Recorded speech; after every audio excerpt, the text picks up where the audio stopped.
Magandang umaga po sa inyo lahat.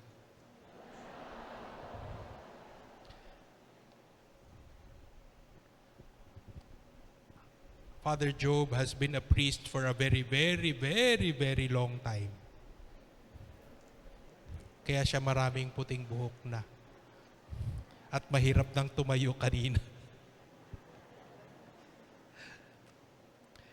And I remember that he has been with formation for the majority of his ministry. But he has been assigned in a parish before, in Isabela.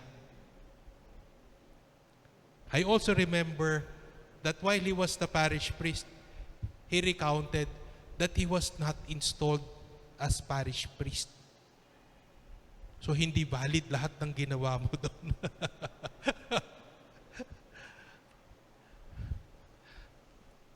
Because installation as a parish priest into the official office is part of not just the ritual, it is part of how you turn over the parish to the priest or to the parish priest. So it is that important. And it's such a joyous occasion wherein people are gathered to see the new parish priest, to welcome the new parish priest.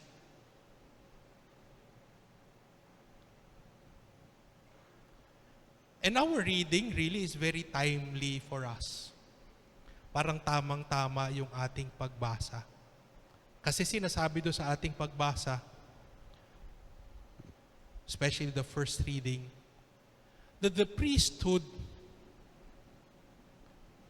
or the ministry, more than anything else, it is a position of service. Ito yung pagkakataon para ang pari ay maglingkod sa mga taong ipinagkatiwala sa kanya. In the first reading, it really stresses that point that it is not a position of privilege, a position of authority, but it is a position of service. Even the vocation, it is a vocation called to serve.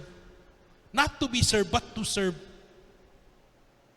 And that is why it is good to stress, especially for Father Job, who will be installed for the first time, that the pomp and glory of this celebration that we have today is to usher him into service. Not to get this pomp and glory into his head, but to set him off for service. And that is why maybe it is also good for all of us, the priests, the ordained, the religious, and maybe those, the servant leaders, that when we are called to the church, we're called to serve. Of course, people will see us up front, serving in a privileged place. But let it not get into our head. But let it humble us. Let it reveal our own weaknesses so that God's strength may flow through us. Let it be an opportunity to accept our own faults so that God's teaching, God's correction may flow through us. Let it be an opportunity to see our own weaknesses, but it is also an opportunity to see the strength and the grace of God. And this holds true not just for Father Job, for all the priests, even for myself, but for all of us. Tayong lahat ay biniyayaan ng Diyos na maging bahagi ng simbahan, na maglingkod sa simbahan. Tinawag para maging pinuno, pero higit doon para maging lingkod.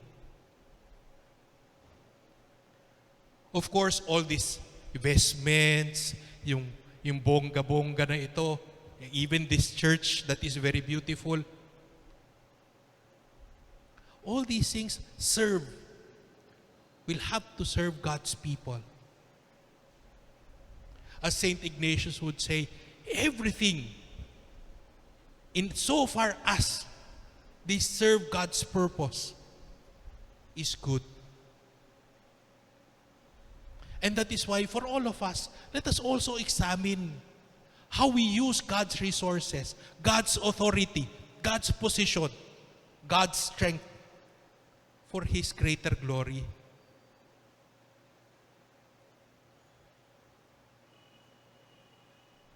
Father Job, kahit siya po ay matagal na sa formation, we continue to be formed by our own ministry. Makikita niyo yung aming kahinaan. But let it also be an opportunity for us to interact. For you to act as our formators, our teachers, our guides.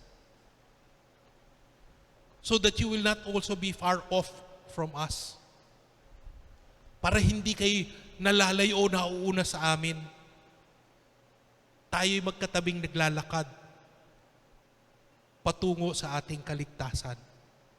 Let it not also be an opportunity na kayo'y maiwanan o kayo'y mapag-iwanan.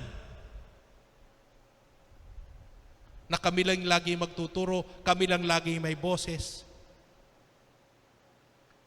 Let it be an opportunity that we are able to walk side by side. Kaya ang sa akin po, ang paanyaya ko po sa inyo, alagaan niyo po si Father Job. Kasi mahirap din po yung nag-iisa. Pero yung pagmamahal niyo po sa kanya, yung pagmamahal bilang pare o bilang parish priest. Huwag niyo siyang mamahalin sa iba pang pamaraan.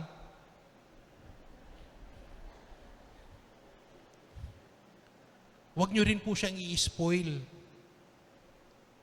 Ibibigay niyo sa kanya yung pinakamatabang parte ng lechon. May edad na po si Father Job.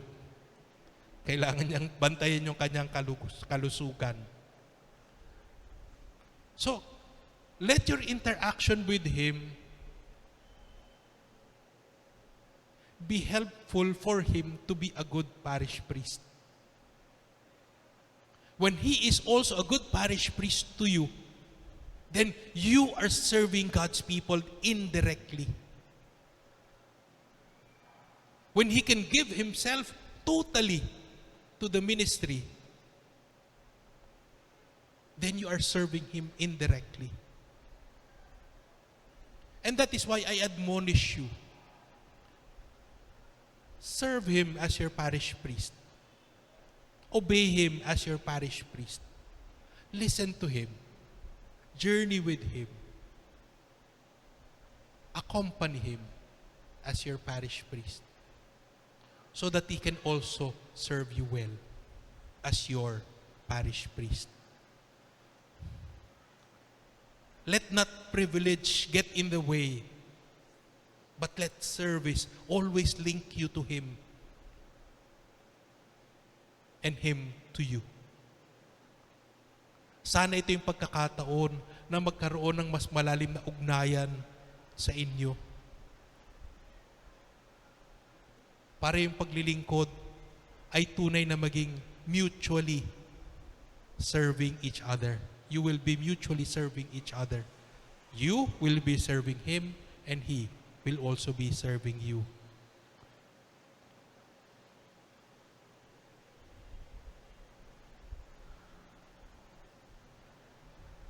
Even for the apostles of Jesus, they were picking the grains not out of privilege, but out of hunger.